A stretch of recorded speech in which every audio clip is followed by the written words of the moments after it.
This is Money Moves on VSiN, the sports betting network.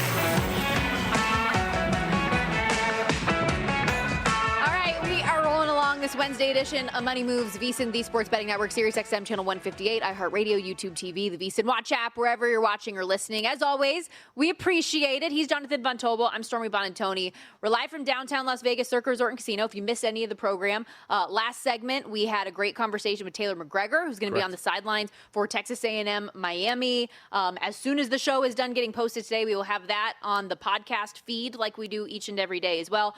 Plenty more college football. We're going to talk this hour. We have West Coast bias in a little bit, looking at a handful of the West Coast-based bowls, or in some cases teams that are in the West Coast involved in different bowls.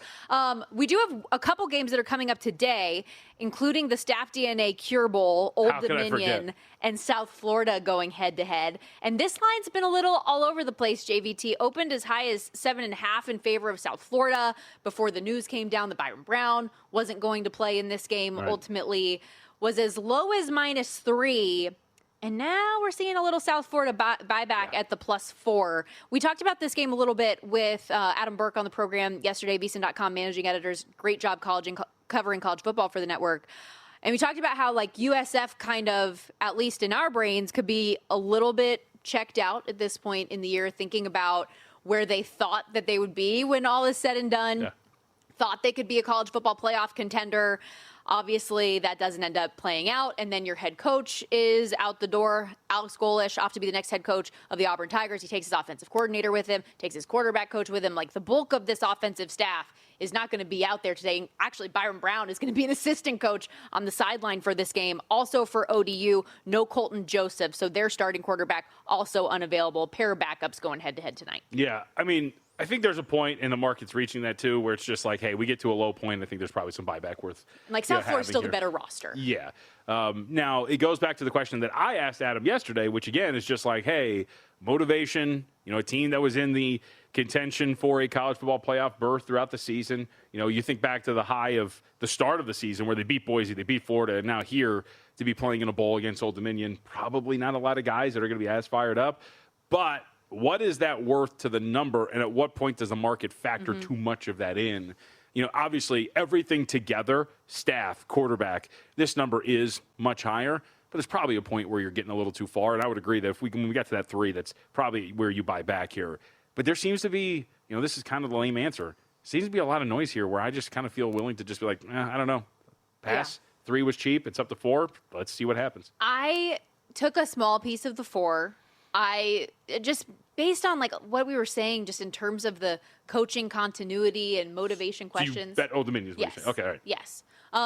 Not a huge advantage, obviously, because South Florida, like I said, like, they are the better team. They are the better roster. I think people were maybe expecting more opt-outs than ultimately they ended up having for South Florida. And Gaston Moore is the better of the 2 quarterbacks. You have a freshman quarterback, and Quinn Hennikel, I believe is how you say his name. He has 1 star under his belt at this point. But he is a dual-threat guy that I think could create a little bit of magic for ODU. Byron Brown is such a big piece of what they do for South Florida's offense, and his threat of running the football, I think, is what helps make their actual running backs perform better too. So there are just a few things I was looking at, even just the way that ODU ended the season too, on a 5-game win streak, 4 by double digits. They are a program that's looking to create some momentum into next year. Ricky Ronnie has been with ODU for 6 years and doesn't have a bowl win yet. Like, this is something that he really wants, and I think that the program really wants. So I went with ODU. We'll see how it goes. I like it. Do you have anything in the other game today? The 68 Ventures Bowl, Louisville and Delaware. We've seen a little bit of line movement here as well. It was sitting hard on that 3 most of the week, and now Louisville's down to just a 1.5-point favorite. No, Louisiana, excuse me. I will say that one of the things that stuck out to me, so doing the college football show for local out here for ESPN Las Vegas, and keeping track of the market every day and doing that, Delaware has always been a team that has stuck out, like in terms of the market supporting them. There's been a lot of weeks where there was some heavy support in their direction. Seemed to be a very sexy team in that regard, and we're seeing it again here, as you witnessed, and you've talked about the line move here. So be curious to see if they live up to the expectation. Some spots are down to pick. Other spots, it looks like, are going to inch toward Delaware -1. So I'm more curious just to watch to see if Delaware is going to live up to some of this market move in their direction. To go from like the full 3.5 at some spots at the Open to down to not only pick but to be favored here at Circa. That is a pretty heavy move to be key number and a hook to one the other way. So I haven't seen anything on Louisiana's quarterback, Lunch Winfield, but he was dinged up, and I think the thought was that, multiple weeks to recover, you're going to be good to go in this game. So maybe he's not as healthy as people thought he would be, or maybe he doesn't play. I don't know. I haven't seen anything one way or another, and I've been trying to skim social media, so we'll see. Well, I thought Adam brought up a great point. I mean, it's harder to get some of this information, man. It is. Like, with whether it's the actual construct of social media or just, these teams not getting that much coverage, it is hard to get your finger on whether or not this is going to happen. And a lot of people will cite market moves as the gospel, which is like, hey, this line moved, he's not going to play. We've seen the market get that wrong all the time. So it's hard to even look at some of these line moves and say that, no, he's not going to play, because would you really be surprised if you see him out there after some of these line moves? That said, there was one line move in college basketball that got it right yesterday. Tennessee seemed to be the right side after we saw that flip of favorites against Louisville. And maybe that's why Louisville was on my mind. I was thinking about this game coming up. Tennessee ends up winning that one 83-62. And the Cardinals were without their star freshman, Michael Brown, with a back injury. Tried to give it a go during warmups. Ended up being ruled out pre-tip-off. Second leading scorer for the team, Pat Kelsey, in postgame said they didn't know if he'd be available for their final game prior to ACC play beginning in earnest against Montana that's coming up on Saturday. But a good win for the Vols here, who had a 14-2 run midway through the first half and never really looked back. I mean, and that's an impressive win because, look, Louisville, top 15 team by Ken Palm. They had been kind of putting it on a few opponents. The Kentucky win doesn't look as impressive, but still beat up and got a win in a pretty much road spot against Cincinnati.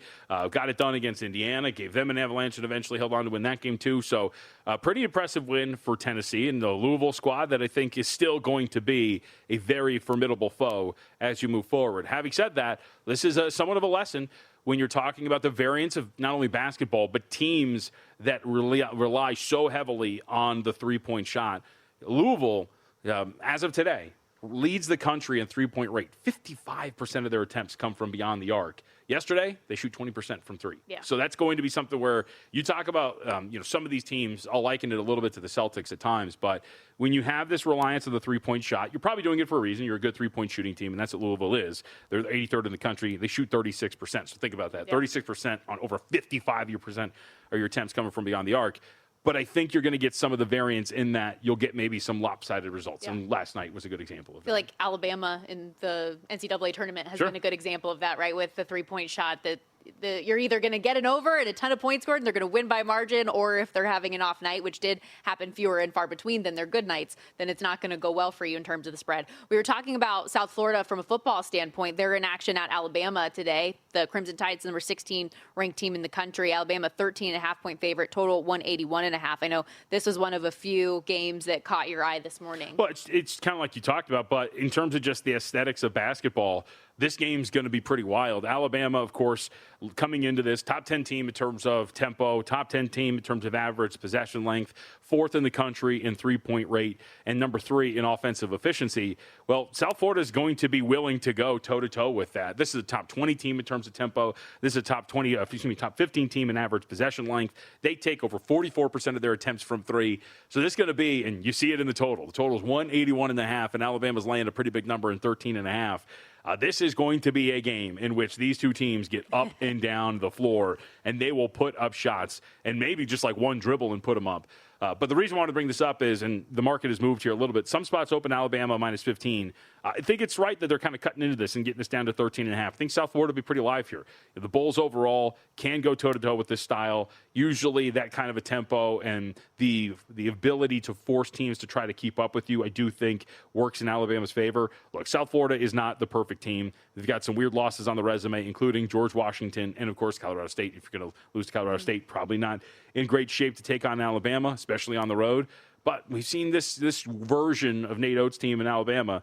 take on some teams, get a little finicky with the three-point shooting, and fail to cover some big numbers. So I would think that they're pretty live here. South Florida is to stay inside of that number. Would agree with the market moving in their direction. So let's go from a game with a total of 181.5 to a game that's tied for the lowest total on the board today at 135.5. My San Diego State Aztecs Come on now. hosting Air Force, and a big spread for such a low total game too. San Diego State laying 24.5. It is, but and Tim Murray's really good at these, and this was a question I would ask Tim. But the reason why I wanted to bring this game up, not only because this is your alma mater, do you know who your alma mater has coming up in just a couple of days on Saturday? Don't look it up. I don't know. What's this? But Arizona. I'm assuming it's a look ahead. It's Arizona, yeah. Right, well, yeah. it's because think about that. Not only is it a big opponent like Arizona, the last time you stepped up a weight class, you got mollywopped by Michigan. We don't need to talk about that. Yeah, right. Or, I don't think this is a big step up weight class, but, you lost by 10 to Baylor. So I do wonder if against a lowly opponent like Air Force in a game that is going to be a slow, plodding, you talked about the total, how slow it is. Aztecs come into this 161st in the country in terms of tempo. Air Force themselves are 345th. This is going to be a game that's really, really slow. It's also a team that I don't think is going to be really focused on winning this by margin with an opponent like Arizona coming up, and that's pretty much an away game here. I think they're going to play out there in Phoenix where I don't know if it's where the Suns play, but it's kind of like a semi-neutral, semi-away spot.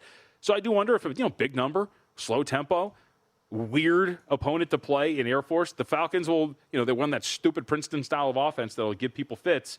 If 24.5 for a team that's got a big fish on the horizon maybe is too much. Okay. Did you see the Pacific Athletic Director's comments about BYU yesterday? Yeah, what were they? I don't them. know if you thought you were going to win that game anyways, but he said, tough one for Pacific men's basketball tonight. Good scheduling lesson for the future in this funny money age we're in. No point in playing this game at all. You're not even playing a basketball team, just walking bags of cash. Yeah, because Pacific would never do that if they had the money. But also, come on. Yeah. What are we doing here? He tried to walk it back on social media, too. That said, I'm sure you guys already know this, but it is the season to come together for your holiday favorites, especially at Starbucks. Warm up with a creamy caramel brulee latte. Get festive with an iced gingerbread chai, or share the velvety peppermint mocha. Together is the best place to be at Starbucks. And as somebody who goes to Starbucks every single day, I can attest. Starbucks.com. Check it out.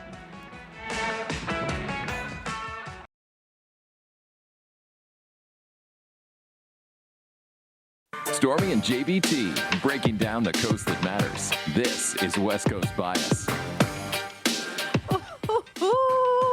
about that? We got an open. Also, the coast that matters. Look at that. West Coast Bias coming at you as we welcome you back to Money Moves on VSiN, the Sports Betting Network. Stormy Buonantony, Jonathan Von Tobel. Isn't it fitting that on a day where I get to do a very classic JVT, New York, you guys are annoying rant? It just happens to be the day we have West Coast Bias. Absolutely Feels good. tremendous. Feels good. Did you get it out of your system, though? Can we approach this segment with some partiality? Sure, of course.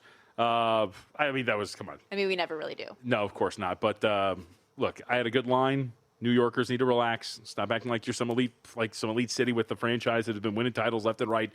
And let's just focus on some good football here, huh? You just had to reopen the segment by alienating half of our audience. It's fine. That said, I am very excited for this segment because we've got a handful of interesting bowl games. Last week, I feel like we knocked out a bunch of them, but there were still some left on the cutting room floor. When it comes to West Coast teams involved in a handful of games, we were also looking at bowls that were in the West Coast. And so a little bit of a blend here today. And let's start with the UNLV Rebels, who are going to be facing Ohio in the Scooters Coffee Frisco Bowl. It's a 6 Pacific, 9 Eastern kickoff next Tuesday, December 23rd from Ford Center in Frisco, Texas. And we got some big news from a coaching standpoint in this game earlier this morning. For anyone who missed it, Ohio first-year head coach Brian Smith, who was placed on administrative leave earlier this month, was officially fired this morning. News came out he'd been fired for cause following, quote, an administrative review of allegations that Smith violated the terms of his employment agreement by engaging in serious professional misconduct and participating in activities that reflect unfavorably on the university. That came out from the school in a statement.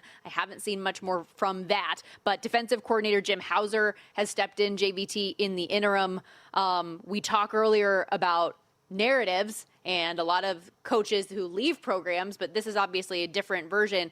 Program turbulence, I think, would be a pretty fair narrative to put into this game. Well, on the flip side, it's almost the antithesis of that. We got news about 24 hours ago, very Wolf of Wall Street-esque, in that Anthony Calandria came out and said, I ain't going anywhere, so he's going to stick around. We know that Mullen's sticking around. So this is a team that, look, pretty motivated. I understand that this is a third straight year where UNLV's gone to a bowl, but you talk to people around the program and here, this is a team that still understands the past of this program is not particularly great. And any bowl win, an 11th victory, all of this would do wonders for this team going forward. So I think you get a team that's got its continuity. Everybody's rearing to go. Kind of get the bad taste out of your mouth after going to Boise and losing a third straight year. So underneath 7, I mean, again, look, I understand the tumult on the sideline that you're discussing here.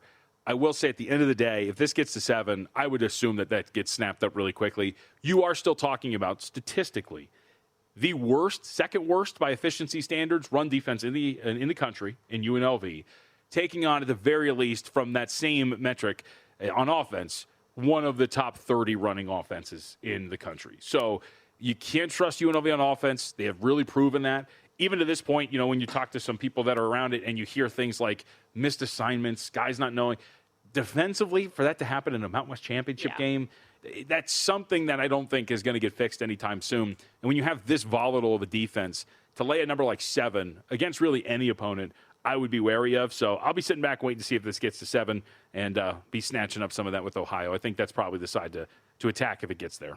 One other quick note, and we have articles, like so much content up at vsin.com right now breaking down each and every bowl game. Obviously, we've got our college football playoff bowl betting guide that's out and available right now as well. But there is also a Steve Makinen article that's been put up with different trends for each and every bowl game. One for this one. The last 5 Frisco Bowls have gone over the posted total, averaging more than 70 points per game. This total, 65.5. And obviously this changes, different teams that are involved every single year. But just an interesting little trend that we have seen in that game. The Valero Alamo Bowl, another one we're going to get at. And speaking of the Wolf of Wall Street, I ain't bleeping leaving. Yeah. Jaden Mayava re-signing with USC. Okay, can we talk about this just briefly? Is that not just visually strange to see? Hard to hear, like weird hearing when it comes to college sports, that we have a picture photographic announcement of Jaden Mayava like it's in the NFL with the sheet of paper out here signing to re-sign at USC. It's weird. It's like a letter of intent. It's weird. It's weird. You're deeper into the weeds on college football than I am. I don't see it as weird. I sent you the picture of it last night and I was like, so this is what we're doing now? Yeah. But I think that is very big for USC. In terms of, like, you talk about transfer portal stuff, building to the like all of that. I think that's really big for USC, who is a 3.5-point favorite in this game in the Alamo Dome. Jeez, I'm having trouble speaking today. Is he playing? At TCU, as far as I know.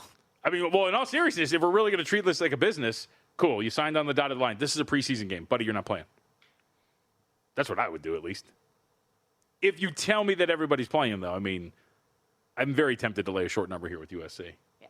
Right? I mean, like, their offense has been great. If Mayava is back, he has shown the ability to at least operate this thing at a very high level, like across the board. The efficiency numbers for this team has been great, especially in more favorable, we'll call those situations, not having to, on a week's notice after playing an 8 p.m. kick on your home field, having to go travel out to Illinois to play an early morning window, whatever it is. It seems like this, I know that UNSC has had its struggles on the road. I think this would be one, though, on neutral with plenty of time to prepare in a more favorable situation weather-wise. Yeah, you'd think you'd look at USC here. All right. I agree. Or are they in dream crusher situation where you beat Oregon, you're probably on your way to the college football playoff, and instead here you are? I mean, that's an added layer of what's, I think, tough when it comes to bowl games and betting bowl games in general. And we already talked about just the trying to monitor opt-outs and what that means and what that looks like across the board. But I don't know if that's as significant in this one for USC personally. I was on the sideline for their bowl game last year here in Vegas, and I know it meant a lot for them to see what they had in Jaden Mayava, and they had a zillion opt-outs in that game. Your favorite. They had a million opt-outs in that game, and they still came out and won. So I feel like there is a little bit of a motivation factor that was at that carry game into the postseason. I watched Jaden Mayava throw quite a few picks. How about the comeback? You always talk about the interceptions and the turnover-worthy plays and not the rally. I left.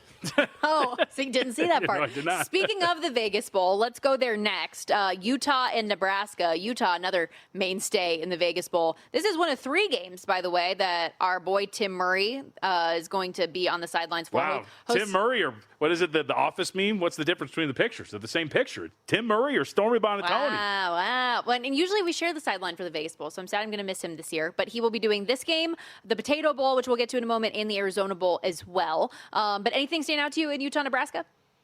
I don't know. What do you get from Utah? Yeah. I think it's really... Kyle Whittingham, by the way, announcing his departure from Utah, but we're not going to use the word retirement because apparently there are outside opportunities he might be pursuing. I don't know. Michigan. I don't know. Michigan and him and Kenny Dillingham. Who would you rather have?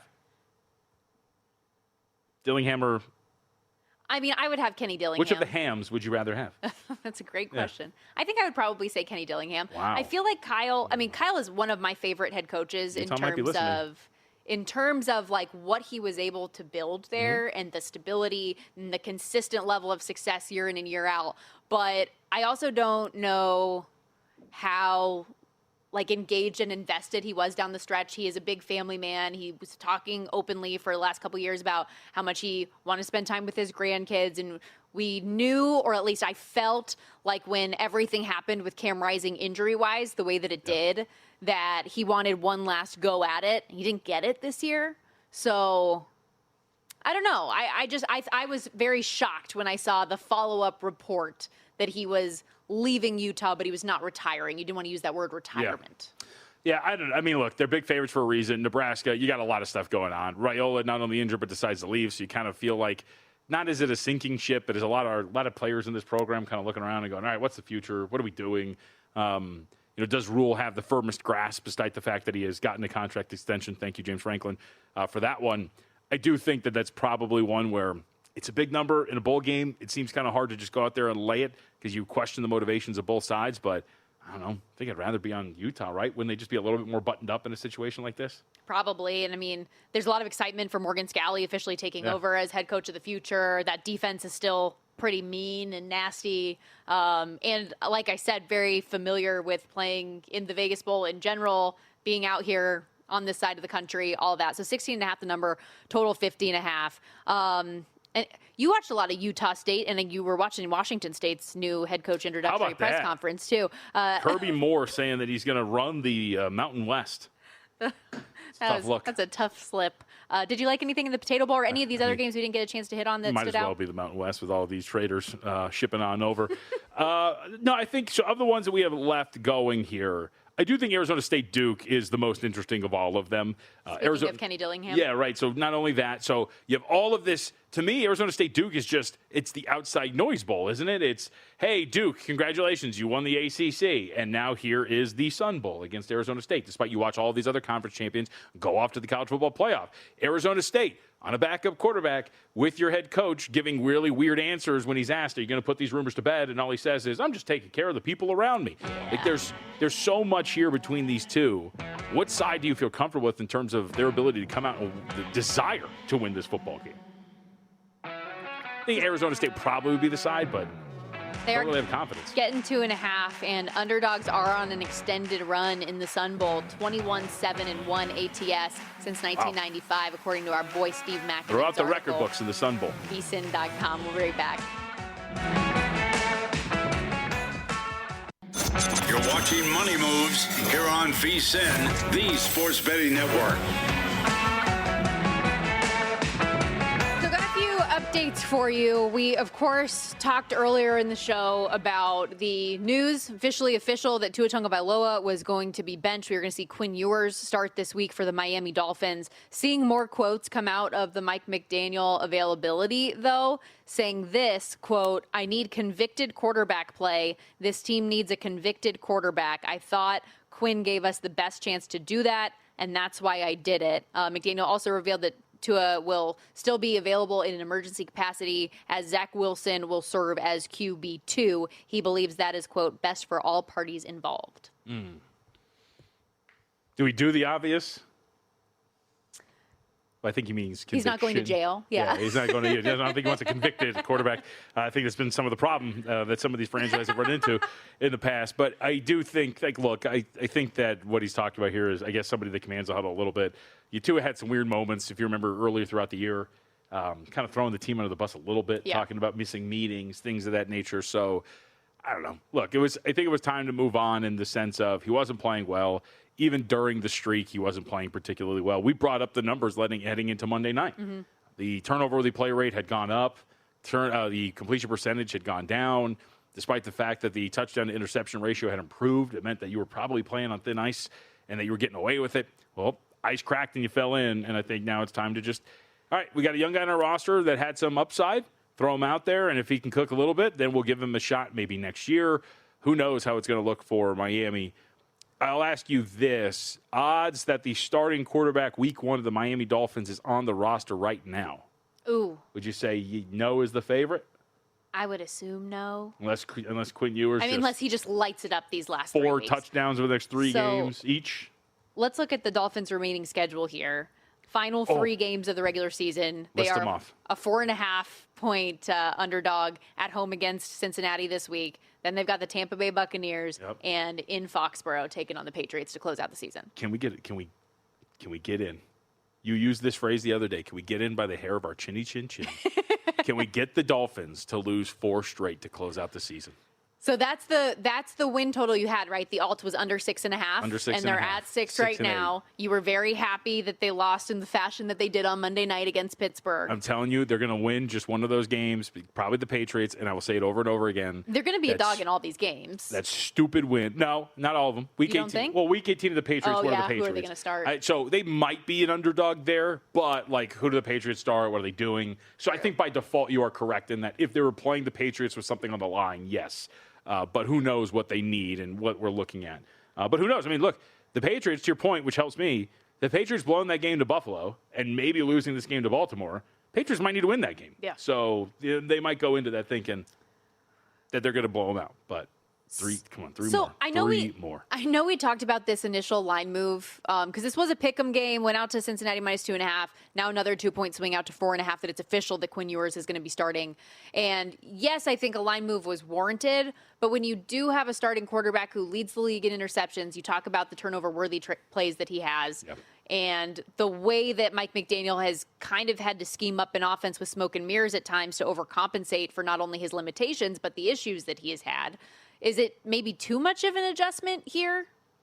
No, I mean, I don't think so. I don't know, man. I mean, he was looking even at the passing yards per game. He was like 20th. Yeah.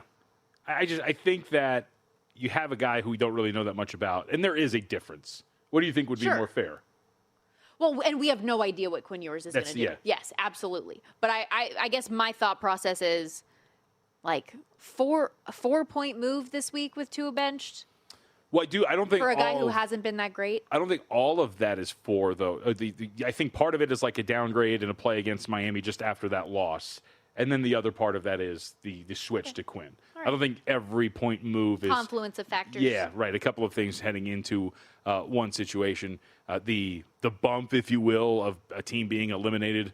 What does that do for them as they head into it? I don't know what that means, but I think there's a lot. That's a good term. The confluence of factors heading into it, not just one. We did have one other quick and non-update update. I don't know, TBD still, but Christian Watson answering some questions today said, quote, "It's feeling pretty good for everything considered, so I think it'll be all right for the game. We're at the point in the season where you got to fight through some stuff, so should be good." So implying that he's going to be available, of course, had to be taken to the hospital this past week for a chest, shoulder that he was dealing with. But it appears like a good outcome, at least for him, for a Green Bay Packers team that's dealing with a lot of injuries right now. Even with Micah Parsons going down, safety Evan Williams sustained his injury on the same play. We've got some offensive line questions. Yeah. A lot of guys seem to be dinged up right now. I was watching video of him catching passes today. Yeah. So I think we're probably assuming that he's going to be out there. We watched that together. I think all of us in our group thought, ooh. Yeah. It looks very, very serious. I thought his collarbone was snapped at first. Yeah, the way he reacted, too. It looked very, very serious. So the fact that he's fighting to play, I think it shows the importance of this game. Obviously, with the division and the way this Packers team is holding up with these injuries, I should say, you need to go out there. This is one of the more fascinating games on the card this week. Yep. Not only the way that Chicago continues to deal with these situations, seemingly getting better as the weeks go along. No longer looking like the team that was, 6-2 with a negative point differential or whatever it was. The last few weeks, they look better and better, and it looks like a team that's legitimately going to be in we'll call it a somewhat weak division. but at least a division that didn't look as strong on paper as we did coming into the year, as we thought coming into the year, that they could be actually the division winner. I wouldn't be surprised if Chicago pulls this off here. They seem, at the very least, given the way they're playing, like a pretty strong teaser leg, no? And that's what I used it for. I paired him up with the New England Patriots this week in a teaser, bringing that 1.5 up to getting 7.5 at home in this spot, too, especially considering in that game when you faced off with a basically full-strength Green Bay Packers team a couple weeks ago, came down to the wire and had an opportunity to at least tie, if not win the game late in that one. Let's talk a little bit more from a futures perspective. You and Mitch Moss every week have Pod to the Futures. You can get wherever you get your podcasts. And you guys were discussing some Defensive Rookie of the Year on the show this week. You want to set up what we're going to talk about here? We were talking about some defensive rookie. No, one of the reason why I brought this up was Carson Schlesinger, as we call him. Yeah, we call him on the pod Carson S because we don't want to butcher his last name. It's a very hard name to pronounce. But very quietly, I don't know if you've noticed, he's gone from about -$5 to -210 to win this award. So we are starting to see the market move against him. I think that's warranted considering, I don't know how you can accurately price Defensive Rookie of the Year, but we discussed that and what that would mean in terms of how they're pricing this, what the voters look at, and who could actually steal this thing if it's not him. How these people look at Defensive Player of the Year, Defensive Rookie of the Year, I have no idea. Abdul Carter just had a pretty big game.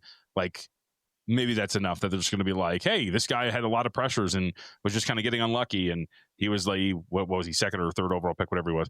Like, we're going to give it to him because he plays in New York. Like, I would be pissed, but I wouldn't be stunned if, like, it's Abdul Carter who just still wins this thing. I think it's also not a good look the way the Browns defense has been trending here recently. To get blitzed against Tennessee, to give up 31 to the Bears. Our buddy Weston, guy in the cornfields, he made a good case for Pierce. Okay. And he bet him, I think it was at around 16-1. Like, he's going to have he might have the best stats overall at the end of the year. And that could be something as simple as the voters looking at that and saying, he really pops off the page more than anybody else, so he's going to get my vote. Yeah. In the next day or two, I think I need to add something in this market because with the Schlesinger at 18-1, given that position, I feel like I've got to do something else here. James Pierce. Yeah. Go ahead. No, you're the host. Linebacker for the Falcons. He's the third shot on the board at 11-1 right now. Yep. And then Abdul Carter, 80-1 on the live board. I think it's a fair point. 8 sacks, 20 tackles combined, 13 solo, 8 tackles for loss. You know, like if you just look at 8 sacks for a rookie in 14 games, you're probably looking at it and going like, hey, you know, if I'm a simpleton voter who hasn't really paid attention or thinks that interior linebacker is not a useless position, but one that just lends itself to eating up sacks and gathering numbers as opposed to adding total value to a defense, who would I give my Defensive Rookie of the Year vote to? So I think that would be the case potentially, and Pierce Jr. would be, I think, a good ad, especially as I noted at the end of the clip there. I know we've shared a lot of tweets with people that are in the same position, have a lot of different Carson S tickets to win Defensive Rookie of the Year. You're probably adding something here. I don't know if it's him or Emawari, who is also the second shot on the board to win Defensive Rookie of the Year right now over there in Seattle. But I think Pierce makes the most sense if Carson Schlesinger was not going to win this award. And Schlesinger, again, available -240 right now. That is the current price. So still a pretty hefty odds-on number. But did you agree, because I didn't hear much of your follow-up thought on what Mitch said about like the defense faltering as a whole for Cleveland? Do you think that is a big impact, or do they have opportunities here the next few weeks too? No, I don't think so. I mean, I don't think in Rookie of the Year of anything, I don't think you put team success on the shoulders of a rookie. I would agree with that. You know what I'm saying? Like, I think it's more about individual success than it is about the team. I mean, what's Carson Schlesinger supposed to do when one of his DBs gets beat downfield, right? Something like that. I don't think that is held against them if you're a voter. I try to put myself in them shoes. I mean, you're a voter. I don't think that you would Not for this. Yeah, but I don't think you would put yourself in that position to go, oh, the Browns, they're starting to stink. Yeah. I'm not voting for him for Defensive Rookie of the Year. I don't think that would make much sense. Completely agree with you. Although I will say in that same vein, Browns are not exactly a team that I am running to the counter to bet in a lot of things right now. But what was the number you got on Schlesinger? You got a really 18. good, so. That's why I want to add something. Yeah, you know? Just a baby hedge. We got to take a quick time out here. This show is cruising. We are already at the final segment. Coming up next, hang out with us as we close things out. Best bets for the day and beyond next on Money Moves.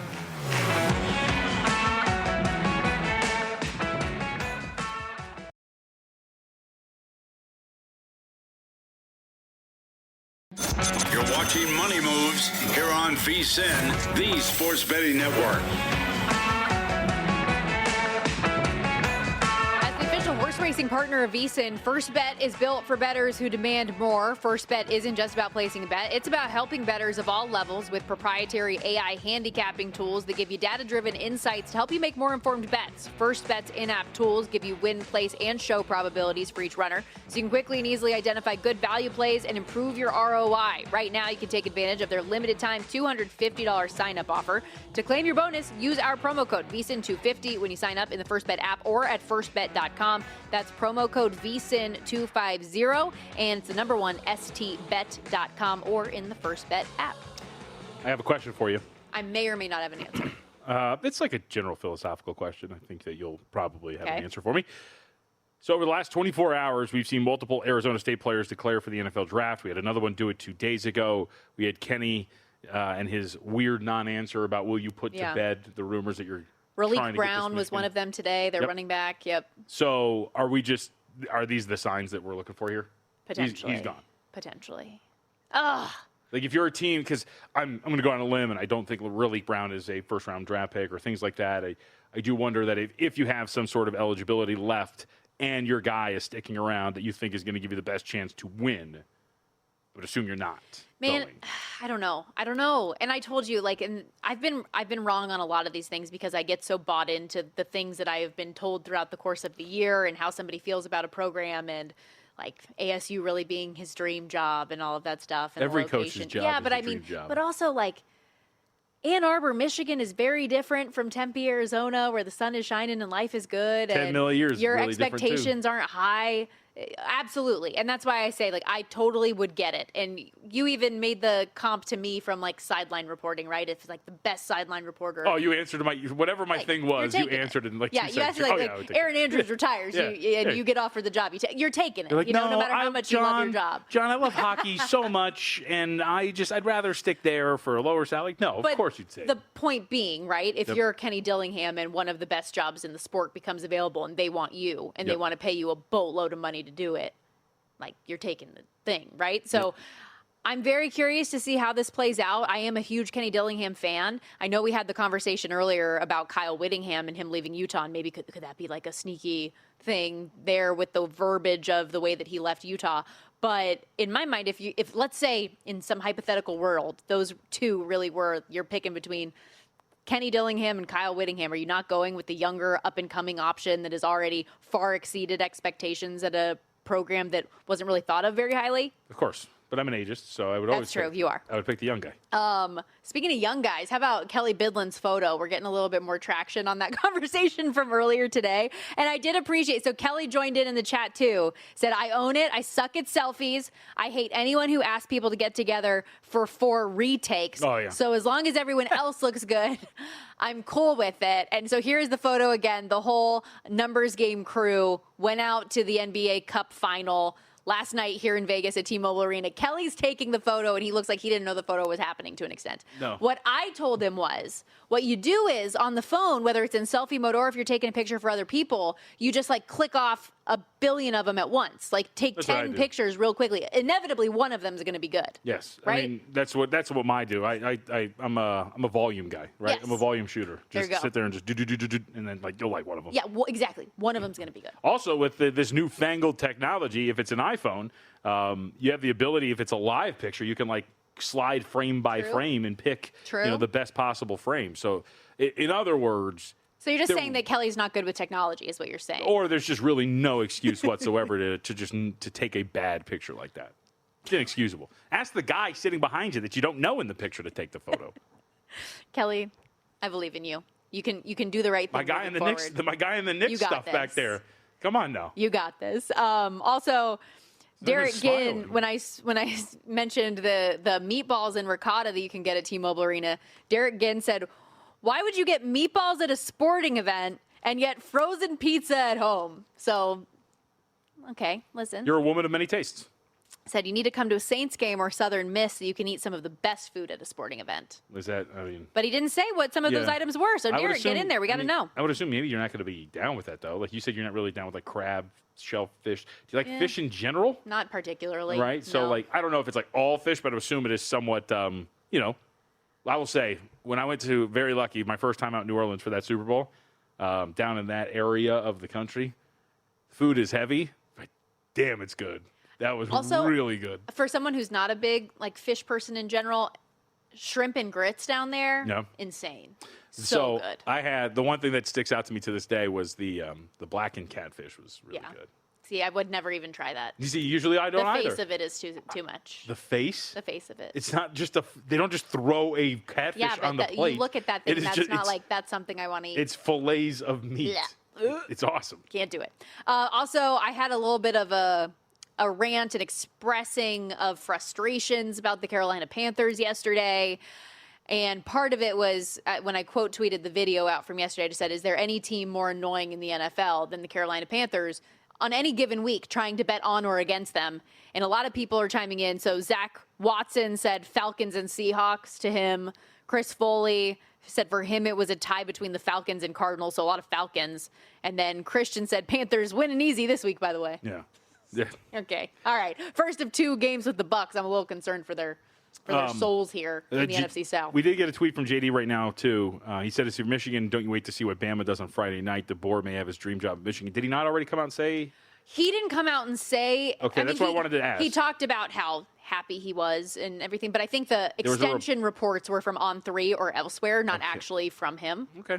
It's worth pointing out. I could As be somebody wrong. who has, once in his life, out-reported On3, I would say, don't believe everything you read. That's a big statement I just made. I have once out-reported somebody. What was it? Can you give us the inside scoop? Yeah, it was the Jade Mayava thing. What? Go through it. It was there was a report that Jade Mayava was going to transfer when he was with UNLV, and he was going to leave, and this was before the bowl game that you did the sidelines for. May I ask you, who was the starting quarterback for UNLV in that game? Jaden Mayava. So I then had a follow-up report where somebody high up in the program reached out to me and told me he's not leaving. And he didn't leave until after the bowl he game. did leave. But until after the bowl game. But that was a chaotic week because I reported it. I remember trying to set up, as the sideline reporter for the game, you try to set up some sidebar phone calls with players ahead of time. And, trying to get him, trying to get White, trying to get a handful of those guys down because they were trying to figure out whether or not they were going to play in the bowl game, stay at the program, whatever it was. And then I totally bought into Mayava staying, by the way, in general. Because of my report? Probably. Yeah.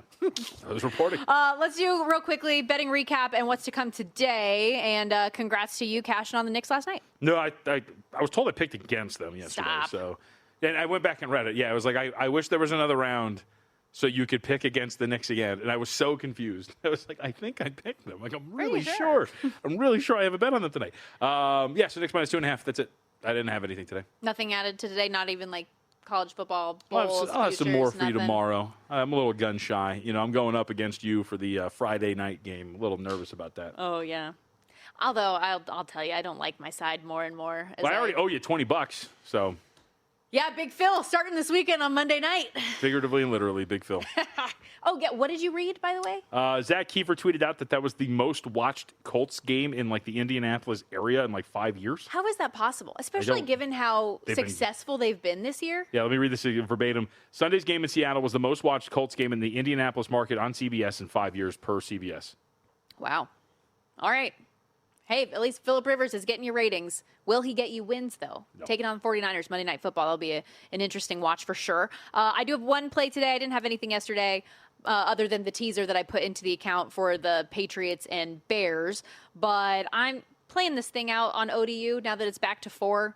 Feel like it could be a worthwhile play on a USF team that doesn't have their head coach anymore, doesn't have their quarterback, that really is kind of the straw that stirs the drink when it comes to their offense and being able to allow other people to produce the way that they do. He will be on the sideline as an assistant coach today, so there's that.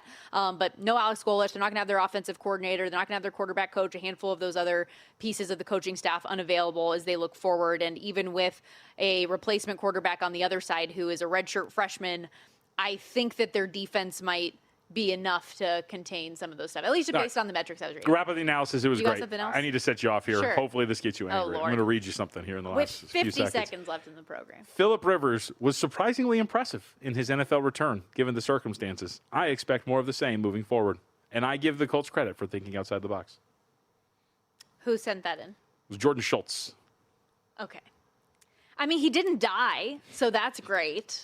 That's a good one. But, Surprisingly impressive. Okay, but I don't even. Can we use the word impressive?